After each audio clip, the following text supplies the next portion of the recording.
Wait, you're listening. Okay. All right. Okay. All right. You're listening to Radiolab. Radiolab. WNYC. Yep. Live. Wait, we're not live right now. We are? We really are. Hey, this is Radiolab. I'm Soren Wheeler. Today you're going to hear Lulu and Latif and our show in a very different mood, place. Reason being, it's Radiolab's 20th anniversary. So 20 years ago, Jad started a show that played Sunday nights here on WNYC, our home station, just on the air, no podcast back in that day. And so in celebration of those 20 years and all the things that have happened to the show since, we took over the airwaves of WNYC once again, and we ran the show live. Actually, we did 2 live shows that night, just this past Sunday in a row. But I just wanted to share some of that little experiment with everyone on the podcast. So I'm going to play the second hour of that show in the spirit of the attempt, totally raw, unedited. And I hope you enjoy it. I'm Lulu Miller. I'm Latif Nasser. You are listening to Radiolab Tries Live. So we don't normally do live radio. So since we're so used to pre-recording everything, this is basically our equivalent of showing up to high school for a pop quiz naked. But it is our 20th birthday, and we wanted to celebrate in real time with you. Don't worry, we are wearing clothes, and we actually did prepare for this pop quiz. We've got stories, we've got guests, we've got surprises in store. And we are not going to curse. And best of all, we got you, if you want. We're opening the phone lines shortly to take your calls. Okay, so 20 years ago, when Jad Abumrad started Radiolab, he called himself a, quote, DJ of documentary. He's so corny. He's such a cornball. But so beautiful. He spun audio and stories the way that DJs spin music. Stories from people who weren't always being heard, stories from people he admired, and he thought about what tape to put up against what. And so in that spirit, which I think is so beautiful, we wanted to kick things off by sharing a short story that we love. And honestly, it's kind of better knowing nothing at all going into it. It comes from our pals at The Moth, a live storytelling show, and it is told by Ashok Ramasubramanian.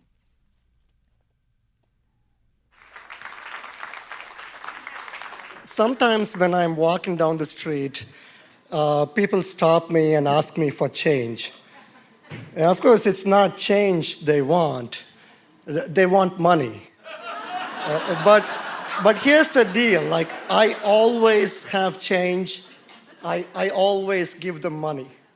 It wasn't always this way, and there was a time when I was quite stingy with my money. And this is how it all changed, and it's due to my roommate. I was in the 3rd year of my engineering school in India, and one day a relation of mine who's been overseas came back with a Kit Kat, the candy bar, a full bar. He gave it to me and he said, "This is Kit Kat. They eat it in America, and it's amazing."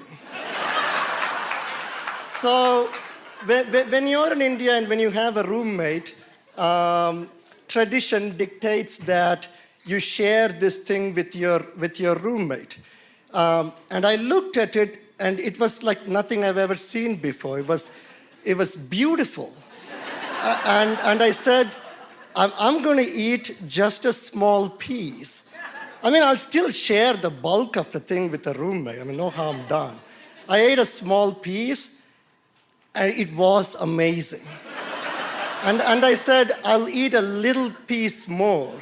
I mean, you know where this is going. Pretty soon, I had only a very small piece of Kit Kat in my hand. And at this point, some kind of twisted logic seized me. I mean, what's the point of sharing now?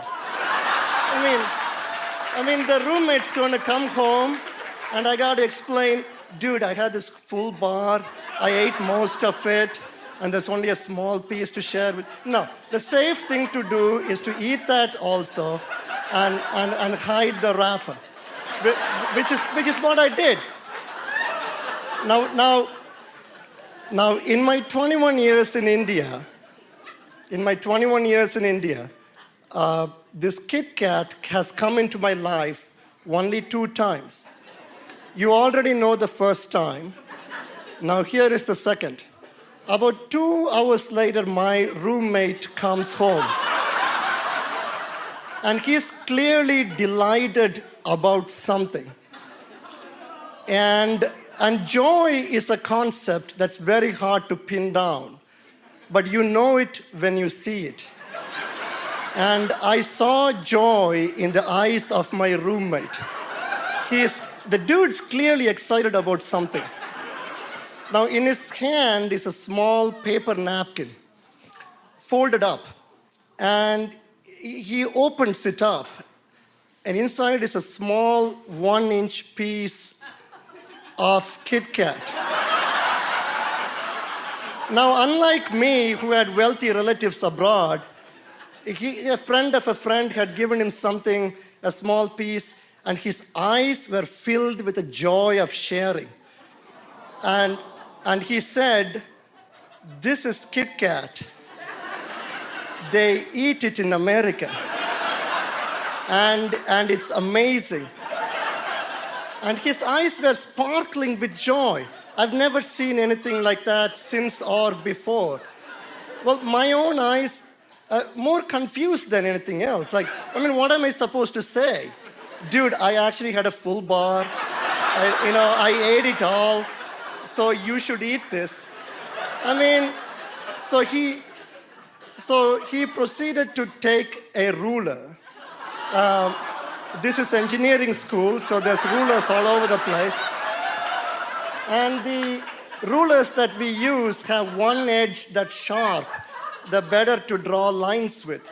So he took the sharp edge of the ruler and he cut his tiny bit of Kit Kat into 2.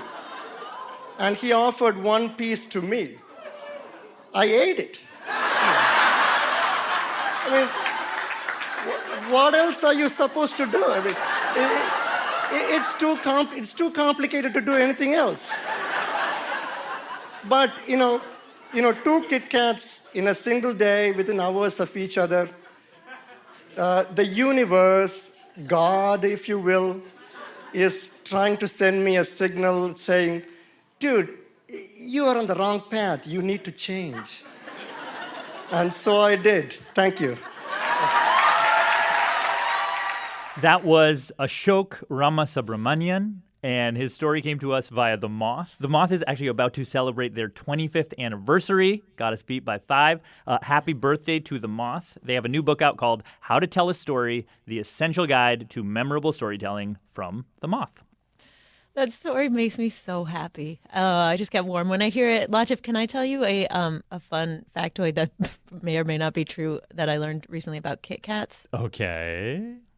So, do you know what's inside a Kit Kat? Like what's on the inside? Wafer. Mm-hmm. But more specifically, any other guess? Besides the wafer and the chocolate? I don't know. I feel like those are the only 2 ingredients. Okay, apparently it is crushed up Kit Kats. No. Which begs the question, what was inside the first Kit Kat? So pondering unanswerable philosophical puzzles like the Kit Kat Ouroboros, as I like to call it, which may or may not be true. If anyone from the Candy Corporation wants to let us know, we're here. That brings me joy. I like to think about stuff like that. And over the past 20 years at Radiolab, the show has covered all kinds of things: science, the Supreme Court, history.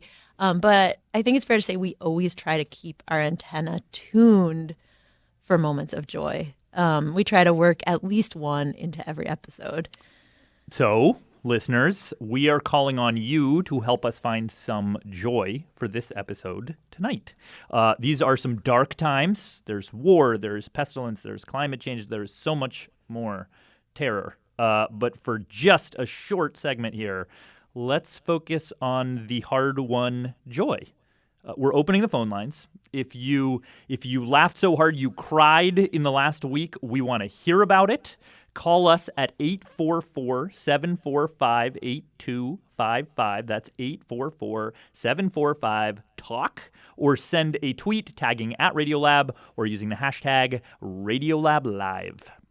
It could be a tiny moment of joy, an interaction you observed between strangers on a train, a little seedling finally pushing up through the dirt. Whatever it is, if you registered that good, warm feeling in your body, call us and tell us about it. We want to know what it looked like, what it felt like, sounded like, whatever it is, we want to know. And as the calls start rolling in, just to get you in the spirit, we wanted to play for you one of our favorite moments of pure bliss ever captured on tape. It's from Radiolab back in 2012. Here it goes. Okay, hello. Hello! Hey, how are you? We are super, super excited to talk with you. Oh, well, same with me. I'm sorry about the delay and so on. Oh, that's fine. No, it's Quite some busy days. Life is crazy. Life is crazy. Yeah, no. But you were so enthusiastic, so I need to talk to these guys. They really mean it. This is Alex. Alexander Gamme. Gamme. Are you Norwegian all the way back? Yeah, typical Norwegian. You know, if typical includes things like Biking in Sahara and climbing Everest and things like that. he's kind of a professional adventurer. And we got him into the studio because he made a video last year on one of his trips. I gotta tell you, this video, it's maybe the most amazing internet video I have ever seen. I think so too. So let me just set the scene for you. Okay. What you see in the video is this guy, Alex, kind of moving along he's on skis, this snowy snowscape. He's filming himself. He's got the camera in his right hand. Where is he exactly? Antarctica. He's on a 3-month trek to the South Pole and back by himself. And what he'd been doing is every couple of days on his trip, every 200 kilometers or so, he would bury stuff in the snow. Some fuel and sometimes a little bit of gear that I didn't use. Was that just to lighten your load? Yeah. Because every ounce of unneeded weight has to go. Sure. So in this video, it's day 86. Almost 3 months since I left. That's 3 months of walking 10 hours a day. Then I lost almost 25 kilos. 55 pounds. He's exhausted.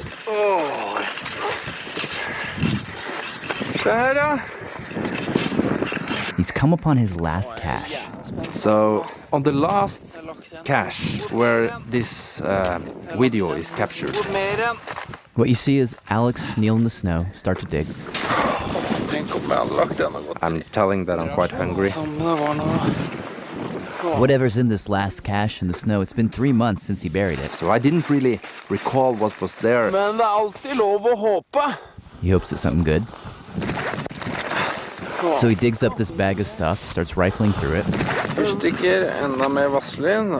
Some Vaseline, some zinc ointment. It's just a mess. Nothing. It's pretty much all trash.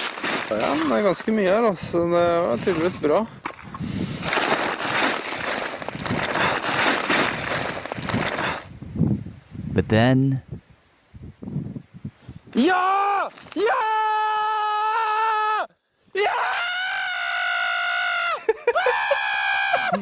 What? What is it? He holds up a double pack of cheese doodles. Then he throws it up in the air. And then this is my favorite part. He just freezes. And he's staring off into the distance, almost like, did that happen?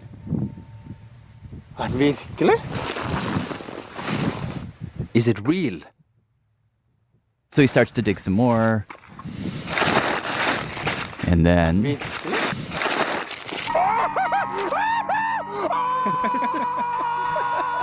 What was it this time? A huge chocolate bar. It's milk chocolate.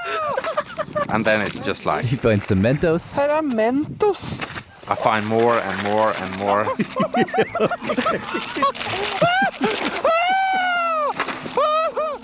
Have you ever been that happy in your life? That was from the Radiolab episode Bliss, and I want to welcome two of the blissed out voices you heard in that clip to the show right now. Special guests, are you there? We're here. Yep. Hello. Mm-hmm. Hi. Hello. Hi. Those voices, of course, belong to Jad Abumrad and Robert Krulwich, former hosts of Radiolab. Welcome, gentlemen. Thank you. Wow. I just feel like saying meet up. Hello. Yeah, Hello, my friend. thank you for coming. Okay, here now that we're calling the shots, here's the gateway question that lets you into this evening. Okay, first, Jad, have you had a moment of joy or bliss that you have felt? Oh, that's a great question, Lulu. In fact, that question gives me joy. And that it is asked by you gives me double joy. I'm gonna make it harder. I'm gonna make it harder in the last week. Oh well, I'll give you one from today. I'll give you one from today. Okay, great. It's not quite as ecstatic as the cheese doodles, but so my oldest son, who is now 12, and who plays piano, and who's pretty good. He this afternoon went to an open mic night for teens. He's not yet a teen, but he's almost a teen, and he played an original song that he wrote, and he got up on this very professional looking stage at this very legit looking jazz venue, and he played his song, accompanied by a bass player and a drummer who he never met, and he took a solo, and it was great. And Carla and I were in the audience, and we were like, "Damn, that's our child." And who used to be like a chubby little blob, right? And now he's this tall, lanky 12-year-old with peach fuzz, and he's playing jazz with two other people. Wow. It was just a beautiful, joyful moment.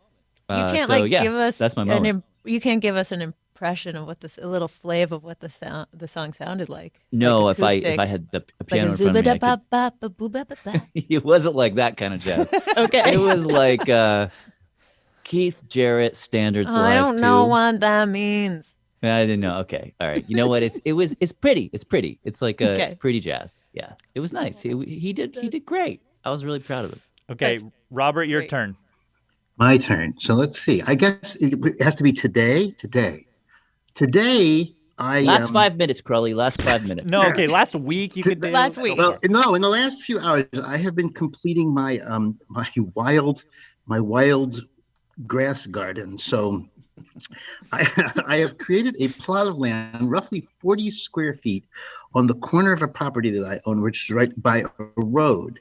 And it was very hot today, but I was determined, because the instructions said, if you want to put the seeds of these wildflowers into your cleared area, you must reduce the ground to a completely rootless pea hunk of sweet earth. And no one has touched this ground, I guess, in at least 50 years. So there's an awful lot of roots there. So I had this thing where I was on my knees and I was pulling out roots and pulling out roots and pulling out roots, and I was sweaty. And then some lady came walking with her dog up the road and stood for a long time. I was unaware of her at first. And then she said to the dog, "Look at this man. He loves his garden." I heard that, and the flow, just the compliment entered me, and I blossomed, and I made a full turn. So I was thinking of maybe bowing or something, but she had walked on, unfortunately. It was just a little moment where I thought, thank the Lord that I had found this pleasure. But it's like, and then at the end of the hour, I was able to then sprinkle this sack of seeds that I had bought about 2 months ago. And then it said, now stamp on the seeds with your feet. So that's what I did. It says, don't water it, don't cover it with earth, just stamp on it and then go away, which is what I did. Sacred moments in rootless earth and boy jazz. Now we are asking for your moments of joy. The phone number is 844-745-8255. Robert and Jad are going to stick around. Call us in. It's Radiolab's 20th birthday. We'll be back in a moment.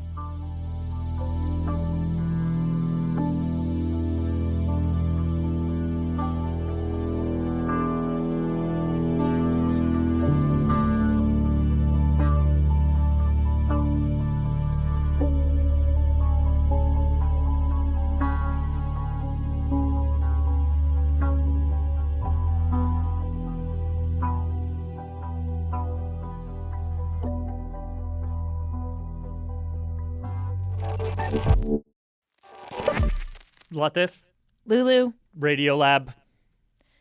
We are here celebrating 20 years of Radiolab, and we are doing it by taking calls about moments of joy that we're going to share with Jad and Robert, who are here with us. So right now we have Eva in Ohio. Eva, are you there? Hi there. Okay, what is your moment of joy? I am. Yeah, so, with the pandemic being what it was, I had the great gift of having some friends stay with me over the weekend who I had not seen in years. And, as happens when you are with people for the first time in a long time, you're starting to relearn the social protocols of spending time with each other. And we were having a good time, but it was a little stilted until one of my guests went into the bathroom. And unbeknownst to him, my cat was also in the bathroom with him. And we unfortunately discovered that the cat was in the bathroom when said cat very determinedly tried to get out of the bathroom. The bathroom door is one of those sliding barn-style doors that you see all over, Flip or Flop or all those other HGTV shows. Sure. And so we look over at the bathroom and we just see my cat's arm sticking out of the door, being like, let me out, let me out, let me out. And my little 10-pound cat was so determined to get out of that bathroom that he pried the door open all on his own, leaving my poor friend exposed on the toilet. And there was something that's so quintessentially human about that moment. And the fact that no matter how long it had been since we had seen each other, bathroom humor is always a way to get everyone crying with laughter. Love it. So Eva's moment of joy is a close friend's slight humiliation with cat. And, at the hands of a tiny little cat. That's wonderful. Well, thank you so much for calling in. We're going to just keep moving and make a pastiche of these moments in the last week. So next up, we got Max in Borum Hill, Brooklyn. Max, you are on the air. Oh, my goodness. Latif, it's such a... First of all, it's a joy to be on the air with these four incredible people who I've been listening to for almost all 20 years. I've been listening since Krulwich joined, basically. Oh, my God, really? And I'm a Borum Hill person. And, I live on Dean Street. I'm from that very neighborhood. I mean, for a little while, anyway. Oh, my goodness. I'm on Douglas and Smith. Oh yeah. Okay. Tell us your moment of joy. It was yesterday. I was heading into Manhattan for a friend's birthday party in Central Park, and I was on the F train, and a dad came on with his, I'd say probably 4-year-old son, sat down across from me. And the son was looking around the train and gets a little bored, and then the dad pulls out a toy still in its box and hands it to the kid, who looks at it, and he catches eyes with me, and I give him, I'm wearing my mask, and give him just a big eyebrow raise. Oh my goodness, you got a toy face. And he lights up, but I'm reading a book, and he's looking around the train, and then he just keeps coming back to me, and then his eyes start to just drift away. And this little boy just starts to fall asleep, holding this toy, staring at me, trying to figure out what's going on, and then falls asleep. And his father, the story. and his father brings him in and then tries to wake him up as they're about to get off, and this kid just can't keep his eyes open. And it was just this moment of seeing joy in a kid's face when he's at the end of his day was just a real moment of joy for me to witness. I see. So there was the gaze at you was the last bit of life he had in him before he had to hit the wall. Yeah. Sleep-wise? I see. Okay. Yeah. I was like, did you drug this kid? What happened? I was thinking like you've never fallen asleep on public transit? I feel like I get my best sleep on public transit every time. Especially on toy day. Not under the focused gaze of a happy man on the other side of the train. I mean, something strange happened there, I feel. Okay. Well, thank you, Max. Appreciate it. Thanks so Thank you, much. Meg. That'll do it. We had more calls, but we just reveled in the joy too much to take any more. So we're going to call it on our section of joy. Thank you. That's it? All the joy? Well, there's going to be more joy, just less joy from the college, but more joy coming. Okay. Thanks for everyone who called in.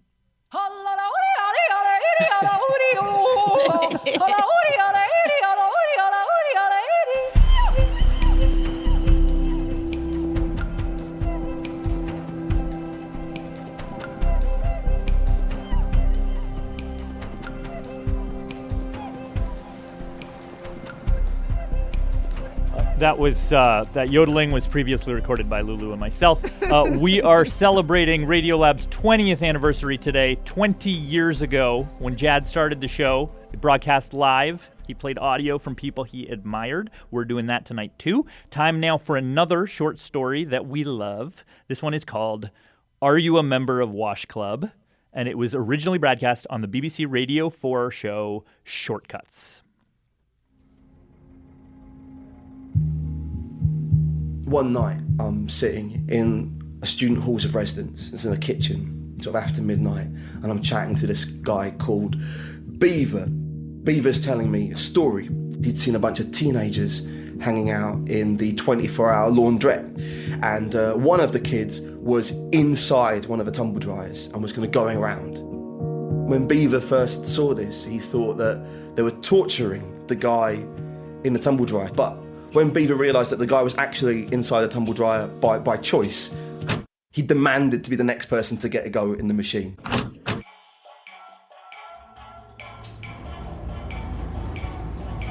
The tumble dryers, they've got like a temperature gauge on them. Now the rest of the guys had put this down to 0. However, Beaver told me that when it came to his go, and this is his words, right, he insisted on being tumbled at the same temperature as his clothes. I'm listening to this story, right, and I'm just thinking, I've hit pay dirt. A clandestine tumbling club here on campus. That's kind of vintage lifestyle magazine material. If you take into account that the second part of Beaver's story is like definitely a lie, isn't it? There's no way that he'd do himself at the same temperature that he does his clothes. He'd be like severely burnt. But the first part of the story is probably true, isn't it? Like it's probably true, isn't it? The next day I start work. I go to the late night laundrette and I kind of hang around to see if anything happens. Nothing happens, which I'm really surprised by, but I realise I'm only one man. Like I can't be in all laundrettes in Norwich simultaneously. So I start putting up posters, and this is a copy I've written. Are you a member of Washclub? I mean, I've just put my mobile number at the bottom. Immediately, I start getting text messages about it. What is Washclub? Which is a good question, right? It's a good question. My poster doesn't make that clear at all. So I'd respond with something like, Washclub is a secret society where you get into tumble dryers and go round. Are you a member? And then there'd be another message, like... What is Washclub? And I'd respond, Washclub is a clandestine group who test their endurance by getting into tumble dryers. Are you a member? Can I join Washclub? When is next meeting? I want into Washclub. When next Washclub meeting? Pretty much every message I received from that moment onwards was just an application to join. Overnight, I became the ringleader of the very cult I was supposed to be investigating. I don't know what you'd do in a situation like this, maybe like text back these people and explain the mistake. And like in retrospect, you're like, yes, that's a really good idea. But at the time, I just sent this text message to everyone who texted me saying, meeting for new recruits next Monday at midnight, uni laundrette, no loose clothing. Because, all right, and I want to justify that. Even if they hadn't gone to a club yet, they were like potential people who might join. And that's still interesting, right? So I wanted to talk to those people. Maybe Washclub already existed. Like it didn't exist. But maybe it did, right? Maybe it did. And then the original chapter would hear about this kind of new chapter and we would kind of join forces. Except that's never going to happen because, like, this is a fantasy. I had another text through. My name is Sue Hartnell. I'm writing an article on Washclub, I wondered if you could explain a bit more about the club and what happens at a Wash Club event. I sent like a quick response. It just said, "Hi Sue, there's no such thing as Wash Club. It's just a joke. Hope you haven't wasted too much time looking into it. Cheers, Ross." 2 days later, this is the article. Students spin and tumble in late-night dryer rides. Despite the supposed tradition behind the Wash Club, there have been no past reports about the activity. Members remain ever elusive.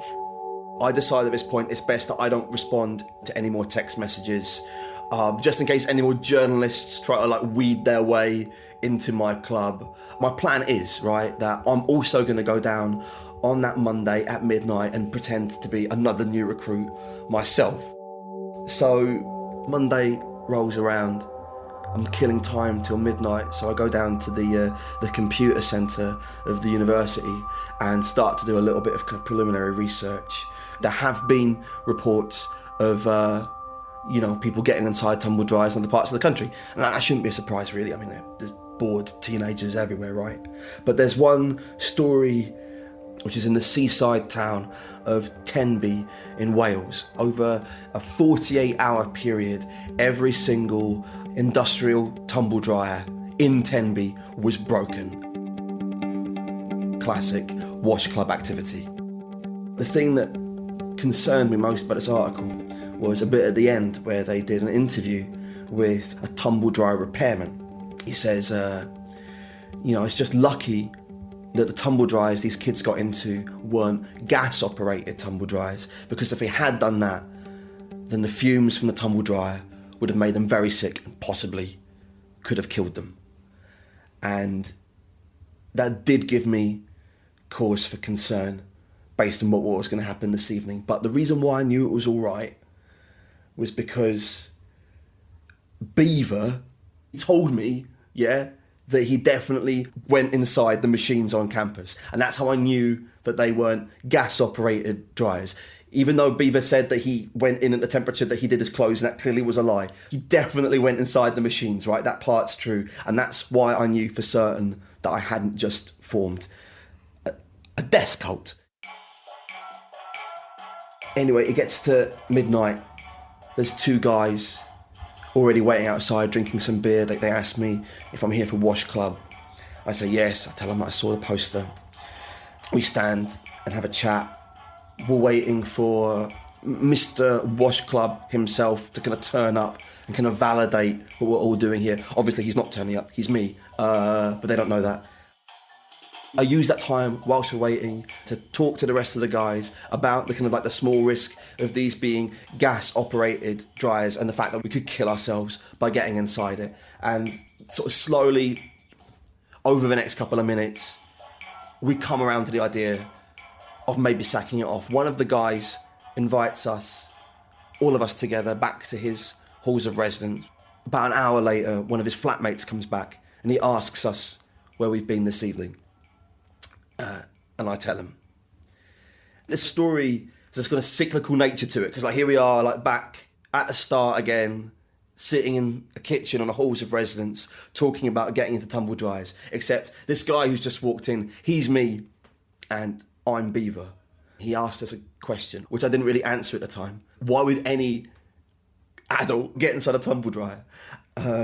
Which just goes to show what a terrible journalist I was. That I would never have even asked myself why anyone would kind of do it.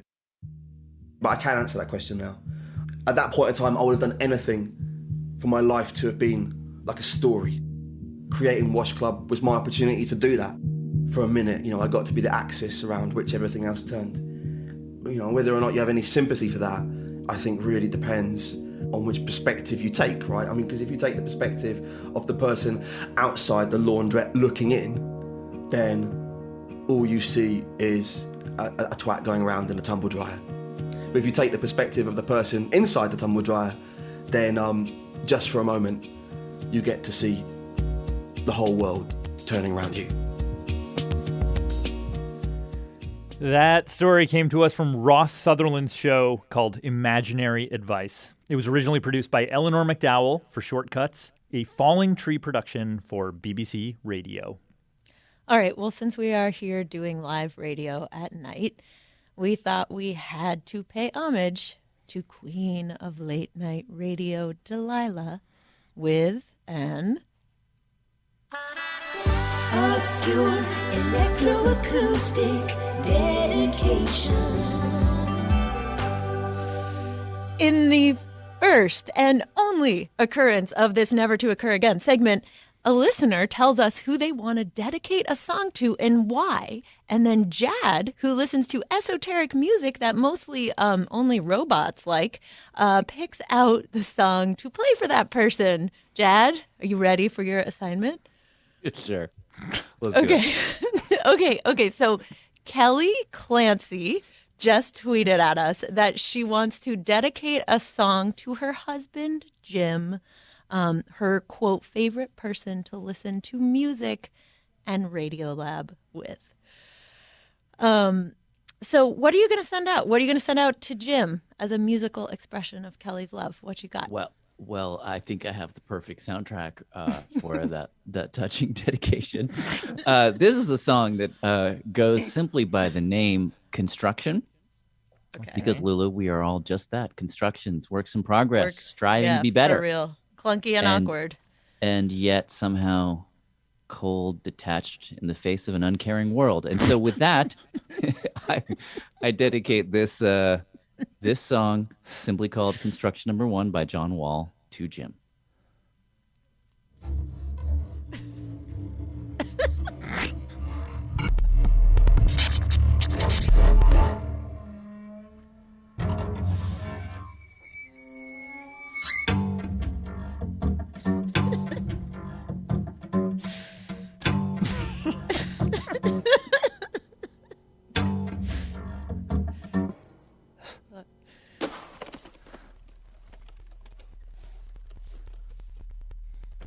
Is that it?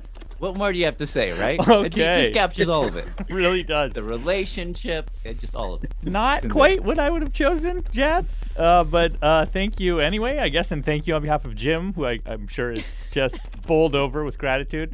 And also thank you, Jad, for starting 20 years ago this dinky little show called Radiolab. Oh, is that music still playing? Yes. Okay. All right. Bring it in hot. Okay. Well, so since it is the show's birthday, and since we do have Jad and Robert here on the line, I want to know from everyone listening, has Radiolab ever changed your life? Has it ever made you do something you otherwise wouldn't have? Has it ever made you not do something you otherwise would have? Has it, at any point over the last 20 years, has it changed the way you exist out in the world? If so, call us at 844-745-8255. That's 844-745-TALK. Or tweet at us at Radiolab, or just tweet using the hashtag RadiolabLive. This is Radiolab. We'll be back in a moment.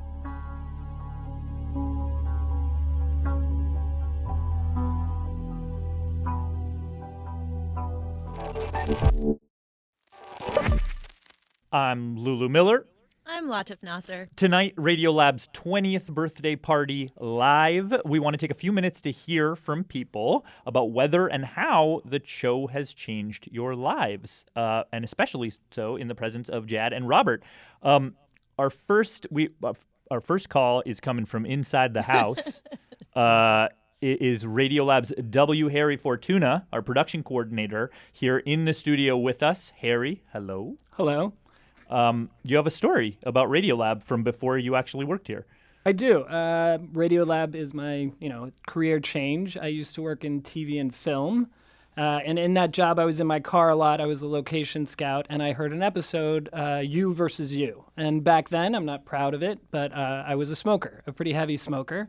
And I had tried to quit a bunch of times. And in that episode, they talk about something called the Ulysses Contract, whereas you make a deal with yourself that you're not willing to lose. And because of that episode, I made a bet with my brother where I bet him my just cherry of a car. I had a 1987 Buick Grand National, a.k.a. the Death Star, which is what it was called because it only came in one color, black. And I named it Pearl. And I bet my brother that car that I would quit smoking. And he made an alternate bet with me that he would quit vaping because he started vaping at 42 like an idiot. But he lost the bet in a week. But on the night of my 35th birthday, when I made that bet, I threw the pack out in the trash and I never smoked again. And it was all because of what I heard on that episode.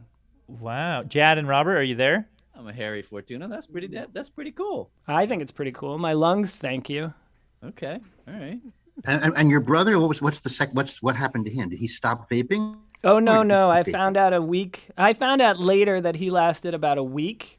And we had some sort of, I guess it's called like a dead man's switch. So you couldn't back out of the bet even if the other person lost. But what was so surprising to me, because I had tried to quit so many times prior to that and done some very depraved things instead of quitting to get more cigarettes. After that night, I actually never wanted to smoke again. It turned a switch in my head that made losing the car or keeping the car was more important to me than continuing smoking. Wow. And was your brother a regular listener to the show, or had he never heard us? Never heard it. Never heard it. In fact, probably still. You see, I can maybe draw a line from that story. Maybe I should have happy played people in America, the largely happy and jolly people in America who really listen to the show, and the ones who are sitting sadly on sidewalks without cars, vaping constantly, they're the ones who fail to listen. Yeah, maybe the dulcet tones of your voice were actually the key to the quitting. I don't know. I think we need a slightly bigger sample size here. So actually, let us go. We're gonna go to the phone lines. We have Haven and Gwen on the phone. Are you there, Haven and Gwen? Hello. Hi. Hey, you're live on the radio. Excellent to be here. Oh, thanks. Okay, tell us your story about Radiolab. What happened? Yeah. Gwen, do you want to go first, or do you want me to? You can go. Okay, sounds good. So I got my first episode of Radiolab. A friend in college burned onto a CD the musical language episode. I just had to Google the name to make sure I had the right one. Oh my God, that's early. That is early. So I listened on and off for a few years, and I listened to the an episode about bone marrow donor and recipient meeting, and because of that episode, I donated bone marrow. And a few years ago, I got matched with Gwen, and I donated my bone marrow, and oh my God, that was how we got connected. So yeah. Yeah, Gwen, tell us the story from your side. It was crazy. So in 2018, I was diagnosed with a rare blood disorder, and my only treatment option really was a bone marrow transplant. And so my doctors told me they were looking on the registry for a donor, and Haven was a perfect match for me. Wow. And did you guys? Did you meet? Did you actually? Yeah. How did you guys connect? And tell us about that. Yeah. So after. Go ahead. So a year after the transplant, you have the opportunity to meet your donor, and the donor has the opportunity to meet the recipient. So we both filled out that paperwork saying we wanted to meet each other, but it was during the pandemic, so we actually contacted each other through email first. And it was such an amazing day when we got the email from Haven. My family and I were so excited, and we emailed back and forth for a little bit, and we talked over Zoom, and then just recently last month we met at the Be the Match Gala in New York. Oh, cool. Oh, there's now a gala so that people can get together in a hotel room and look at the people who've given them the bone marrow. Wow. Well, Yeah, that's matured considerably. Be the Match is the organization, right? That organizes the donations and the donors and matches everybody. Is that right? Correct. Yeah. What must that be like? Does everybody pair off with their double and sort of sit and hold hands, or do they all mingle together? Or were you two just special guests kind of thing? We were the only two. We were the only match. Oh. And actually, I don't even know if I've told you this story, Gwen, but my family flew out with me, my husband and my parents, and we were having lunch the day of the event. So it was going to be that evening.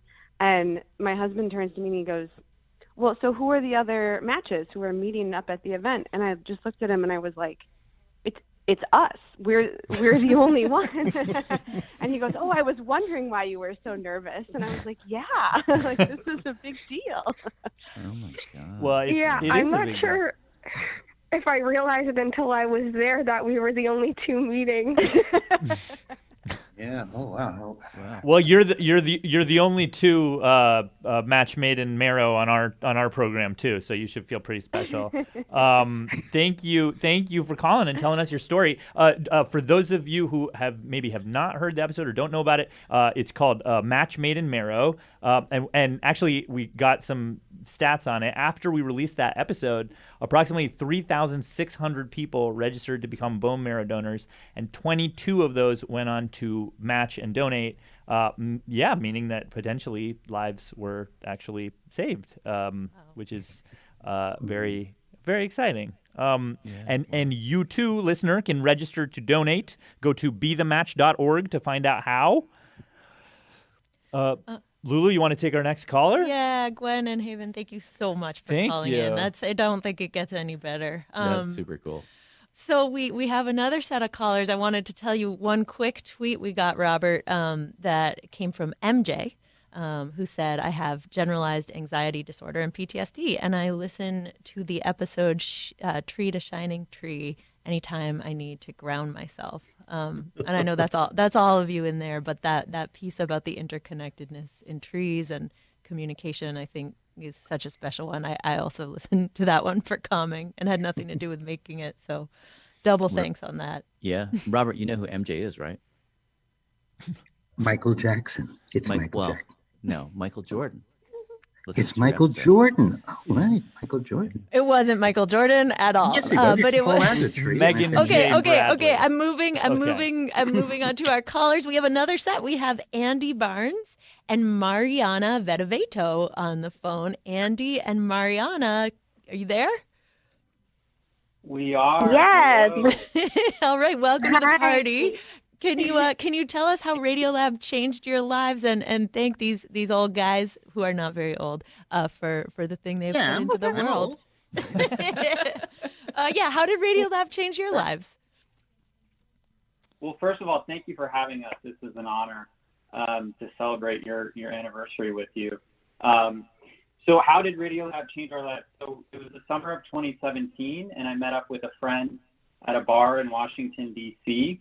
When I got there, my friend was talking to one of his graduate school classmates, who was this cute woman that introduced herself as Mari. The next thing I knew, an hour or more had gone by, and my friend had left by this point. And maybe Mari, if you want to take it from there. Sure. So the conversation was flowing well. And I brought up a recent trip to the Amazon for work. And Andy asked me if I had seen a jaguar. So I put out a picture on my phone of a jaguar paw print. And I explained that I didn't see one directly, but I saw a fresh and warm paw print. So I knew that one jaguar, a jaguar, was very close. and this is when Andy brought in Radiolab. Yeah, so I had just recently listened to the Radiolab episode Wild Talk, which is one of my favorites. And there isn't a jaguar in it, but there is a leopard. So it was kind of a stretch, but of course I asked for Mari's phone number so I could share the podcast with her. And then the rest, as they say, is 3 years later, we got married, and so we've been together 5 years. Oh, wow. Congratulations. So, thank you. So I owe a huge to Robert and Jad for that episode and helping me get my future wife's phone number. So thank you. Wow. That's really, yeah. I would hope that people would be using episodes of Radiolab to get phone numbers in all 50 states. Well, global, it sounds like. And globally, yes. Why not? Yes. Why not in Canada as well? Especially if in not the rainforest, really. What were you? At the risk of asking a question that opens a whole thing, but like, what were you doing, Chase, in the forest? Oh, actually, it was. It's related to my career. I work on forest conservation. Oh, gotcha. Okay. So yeah. So I'm originally from Brazil, but by then I was working in Peru. So it was just a work trip. Cool. All right. That sounds like fun work. Yeah. I think Lulu and I remember Lulu when we went up to that guy who was the creating all those national parks for those animals, and he had a sculpture in his driveway that we thought we had run into a jaguar because it was sort of hiding behind a bush in Westchester, I believe. Yeah, that was an amazing interview. I think I'm forgetting his name, but it was about his stutter and how a jaguar kind of helped him move through that. Oh my God, that's right. That's right. Yeah, absolutely. Okay. Thank you so much, Andy and Mariana. We have time enough just to squeeze in one more call here. It is Nick in Wayne, New Jersey. Are you there? You're on the air. Hi, yes, I am. Thank you for taking my call. Wonderful. Tell us, how did we change your life, and should we be apologizing or? And you have to do it in a minute or less. I'm sorry. Oh shoot, no, I'll be super quick. I used to be a really pessimistic person, and I kind of fell into like a deep depression for a while, a number of years ago. And on the radio one day, I was just kind of going through, and I just found Radiolab completely by accident.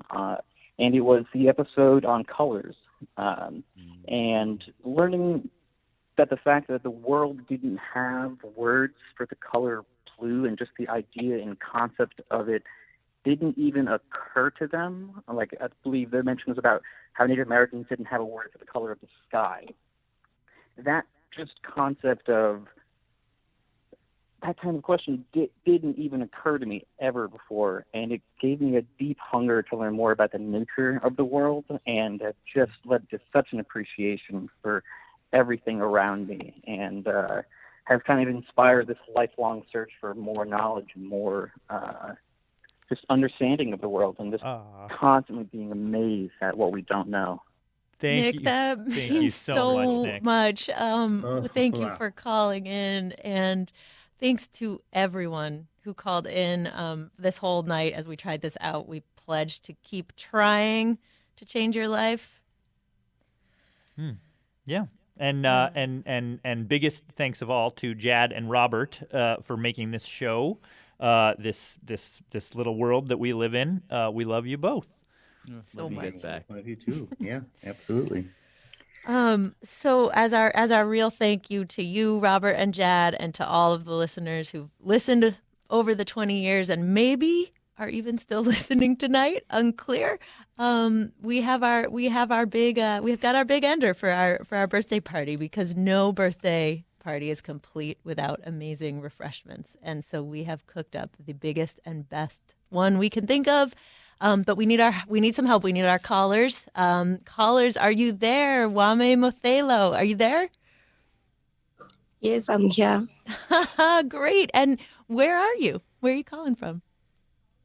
From Botswana in Maung. Okay, and what time is it there, and what does it look like around you right now? Right now it's 3:55 a.m. Thank you for staying up. I know, thank you, or getting up. And what does it look like out there? What can you see? Well, it's dark and very, very cold because it's winter. Okay, we're gonna make this really quick then, we promise. Eric Villard, are you there? Yes, I'm here. Where are you, and what time is it, and what does it look like all around you? It's just about 4 p.m. my time, and I'm on Hawaii, which is near Honolulu, Hawaii. Okay. And it's beautiful here. I mean, It is, big palm trees and Hawaiian grass and cool breezes and these amazing trees. I got to find out what the name they are. They have these amazing colors on the bark. Great. So it's a beautiful place. Okay, so Wame in Botswana, it's cold and dark. Eric in Hawaii, it's warm and light. You are standing on opposite sides of the globe right now. What are these called again, Latif? Antipodes. Okay, so picture Wame on top of the earth and Eric on the bottom. Have you each, as instructed, brought a piece of bread? Yes, I have a piece of Hawaiian bread. Wame, what kind of bread do you have? I have a piece of brown bread. Brown bread. Perfect. Okay, so now, on the count of 3, we would like to ask you to put the bread on the ground, okay? 3, right. 2, 1, go. Done. Just did. On the ground. Listeners, we have made an earth sandwich. Everyone listening, we are right now inside the very same sandwich. Incredible. Makes me feel so warm. Shout out to artist Zay Frank. Back in 2006, Zay made the world's first earth sandwich. A baguette was placed on the ground in Spain, and a baguette was placed on the ground in New Zealand. And we've been wanting to make one ever since, and we just did. That is it for this hour of Radiolab Live After Dark. Thanks to our dream team over here, Mary Croak, Leora Noam Kravitz, Zach Gotterer-Cohen, Jason Isaac, Regina DeHeer, Jessica Balderrama, Peter Iorlano, Matt Morando, Megan Ryan, Aaron Cohen, Carolyn McCusker, Sindhu Gnanasambandan, Annie McEwen, Dylan Keefe, Jeremy Bloom, Soren Wheeler, and Susie Lechtenberg. Special thanks to Alan and Alita Gofinski, Alex Wellerstein, and Catherine B. Razugo. Good night, everyone. Sweet dreams. And happy birthday, Radiolab. Okay, that was our experiment with live radio in celebration of Radiolab's birthday. I hope you had fun listening to it. We had a lot of fun making it. Just to remind you, this was only half of the full sort of live show we did. We did 2 hours last week.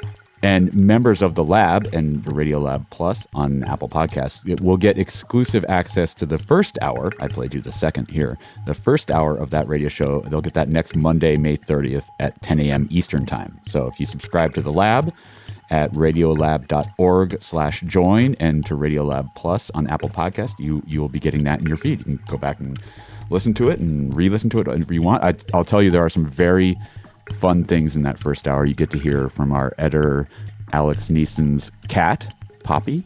You get to hear silly questions from call-in listeners. So a lot of fun there. And you, even at the very end, get to hear my father-in-law's dog sing with me, happy birthday. So if you want all that, just join up to the lab. And whether you do or not, this is Radiolab. I'm Soren Wheeler. Thanks for listening, and we'll be back next week. Radiolab was created by Jad Abumrad and is edited by Soren Wheeler. Lulu Miller and Latif Nasser are our co-hosts. Susie Lechtenberg is our executive producer. Dylan Keefe is our director of sound design. Our staff includes Simon Adler, Jeremy Bloom, Becca Bressler, Rachel Cusick, W. Harry Fortuna, David Gable, Maria Paz Gutierrez, Sindhu Gnanasambandam, Matt Keelty, Annie McEwen, Alex Neeson, Sarah Kari, Anna Rosklet-Paz, Ariane Wack, Pat Walters, and Molly Webster, with help from Carolyn McCusker and Sarah Sonbach. Our fact checkers are Diane Kelly, Emily Krieger, and Adam Schibbel.